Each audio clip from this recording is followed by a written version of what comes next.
நமது பண்ணையில் கடினமாக உழைத்துக் கொண்டிருக்கும் அன்பு பச்சை கிளியை பத்திரமாக பார்த்துக் கொள்ளவும். ஏனென்றால் அவன் என் கண்ணுக்குள்ளே திரிகிறான். அதுபோக அவன் மாடு மேய்க்கும் போது அவனுக்கு வெயிலில் நடக்க விடாமல் அவனுக்கு ஒரு புல்லட்டு வாங்கி கொடுத்து, பேண்ட் செட்டும் வாங்கி கொடுத்து, ஒரு தொப்பியும் வாங்கி கொடுத்து போட்டிருக்காருயா. அவனை அவனை அழகு பார்க்குமாறு மிக தாழ்மையுடன் கேட்டுக்கொள்கிறேன். அதுபோக அவனை கயிற்று கட்டில் போட்டு வெளியில் படுக்க விடாமல் ஒரு பஞ்சுமத்தை வாங்கி கொடுத்து அவனுக்கு ரூம்பு போட்டு ஏசி போட்டு தருமாறு கேட்டுக்கொள்கிறேன்.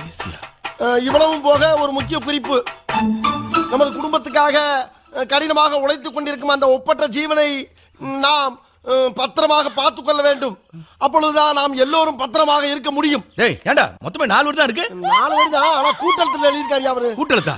அதுடா கூட்டெழுத்து. நான் படிச்சிருக்கல கூட்டெழுத்து. அந்த டீச்சர்ட்ட அப்படிதான் எழுதிருப்பாங்க. கேளுங்க. என்ன அப்படி பாக்குறீங்க?